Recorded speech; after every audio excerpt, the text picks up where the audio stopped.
नवी मुंबई महानगरपालिकेच्या सभागृहामध्ये आज स्थायी समितीची बैठक पार पडलेली आहे.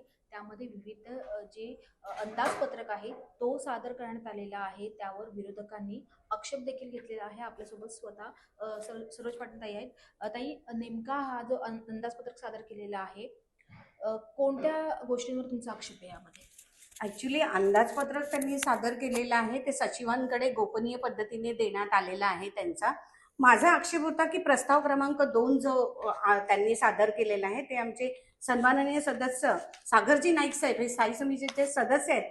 त्यांनी त्यांचा प्रस्ताव सादर केलेला होता त्यांच्या माध्यमातून आणि तो प्रस्ताव असा होता की महाराष्ट्र महानगरपालिका अधिनियम 1949 चे कलम 465(1) ते ल अन्वये नवी मुंबई महानगरपालिका सेवा विनियम 2026 तयार करून मंजूर करण्याबाबतचा प्रस्ताव होता. आणि त्या प्रस्तावावर अभ्यास केला असता माझ्या असं निदर्शनात आलं की याच्यामध्ये अधिक विधिनियम वगैरे होते आणि त्याच्यामध्ये जो नियम 2 होता लागू क्षेत्र, तर त्याच्यामध्ये जे आता हे जे होतं ते कर्मचाऱ्यांसाठीच होतं, तात्पुरते कर्मचारी आणि करारनामा कर्मचारी या प्रस्तावामध्ये असं नमूद केलेलं होतं. पण आमच्या महापालिकेमध्ये वर्षानुवर्षे ठोक मानधनवर काम करणारे कर्मचारी आहेत, कंत्राटी पद्धतीने काम करणारे कर्मचारी आहेत, तर त्यांचा इथे कुठेही उल्लेख करण्यात आला नव्हता. आता तर मेन प्रश्न होता त्यांचा पगारवाढीचा विषय होता. आज ते 20,000 रुपये म्हणजे तुटपुंजा पगारामध्ये ते 20-20, 25-25 वर्ष या महापालिकेला सेवा करतात त्या महापालिकेच्या आणि त्यांच्या माध्यमातून अनेक पुरस्कार देखील नवी मुंबई महानगरपालिकेला मिळालेत. तर माझं म्हणणं होतं की या प्रस्तावामध्ये जे आपण तात्पुरते कर्मचारी आणि करारनामा कर्मचारी यांचा उल्लेख केलेला आणि ते मंजूर करत आहात, तर कुठेतरी कंत्राटी कर्मचारी आणि ठोक मानधनारी कर्मचारी असा उल्लेख या प्रस्तावात देखील करण्यात यावा की जेणेकरून आज जे कर्मचारी आहेत त्यांना देखील कुठेतरी त्यांच्या मनाला दिलासा मिळेल की आम्ही देखील याच्यामध्ये आहोत. परंतु आज जे आमचे सन्माननीय सदस्य आहेत सागरजी नाईक साहेब, हे कुठेतरी आम्ही सभापतीला प्रश्न विचारला तर ते स्वतः उत्तर करत आहेत. मला वाटतं आयुक्तांचा देखील अधिकार ते स्वतःकडे घेत आहेत असं कुठेतरी मला वाटलं. आणि मग मला देखील वाईट वाटलं की आम्ही स्थायी समितीचे सदस्य आहेत, लोकांनी आम्हाला निवडून दिलेलं आहे. जर आम्ही लोकांचे प्रश्न आम्ही जर मांडले नाहीत, मग आमचा इथे बसण्यास काय अधिकार आहे आमचा? तर कुठेतरी हे थांबवलं गेलं पाहिजे.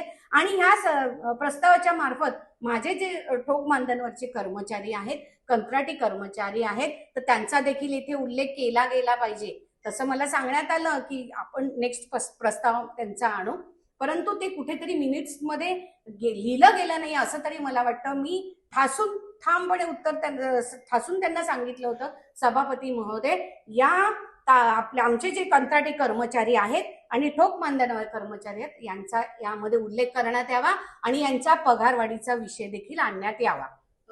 जे अधिकारी आहेत त्यांचा 58 वरून 60 वर्ष सेवानिवृत्तीचं वय करण्यात आलेला प्रस्ताव आहे, असा तुमची सहमती आहे काय? आता 56 वर्षानंतर देखील आज जर 60 वर्षापर्यंत जर अधिकारी काम करण्यास उत्सुक असतील तर कुठेतरी ही अभिनंदनीय गोष्ट आहे. कारण तोपर्यंत तरी ते काम करण्याची त्यांची तयारी असते. आज सभागृहात बघितलं अनेक कर्मचारी होते, तर त्यांना देखील त्याचा कुठेतरी आनंद झालेला आहे. परंतु जे कर्मचारी आहेत की ज्यांना 60 वर्षापर्यंत कामच नाही करायचंय, ते स्वेच्छानिवृत्ती घेऊ शकतात असं त्याच्यामध्ये म्हटलं गेलं होतं. गोपनीय पद्धतीने अंदाजपत्रक सादर करण्यात आलेलं आहे. पहिल्यांदाच हे महापालिकेच्या इतिहासात घडलं असेल, काय वाटतंय? नक्कीच. आज माझी 3rd टर्म आहे. तुम्ही बघाल तर म्हणजे मी प्रत्येक समितीचे सदस्य म्हणून कार्यरत राहिलेले आहे.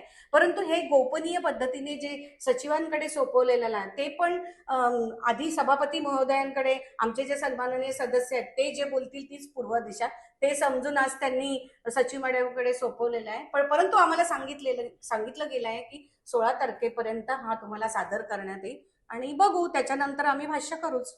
नक्कीच आपण पाहू शकतो की सत्ताधारी आणि विरोधकांमध्ये पहिल्या स्थायी समितीच्या बैठकीमध्ये वाद निर्माण झाला असून जे वय 60 पर्यंत करण्यात आलं अधिकाऱ्याचं त्यांचं स्वागत केलेलं आहे. मात्र कर्मचाऱ्यांचं मानधन देखील वाढवण्याची मागणी ही स्थायी समितीचे सदस्य सरोज पाटील यांनी केलेली आहे. त्यामुळे आता येत्या सभागृहामध्ये काय यावर चर्चा होते हे देखील महत्वाचं असेल. व्हिडिओ जर्नलिस्ट सुमितसह मी आकांक्षा देशमुख, लोकशाही मराठी, नवी मुंबई. लोकशाही मराठी ऐका, पहा, जागरूक रहा.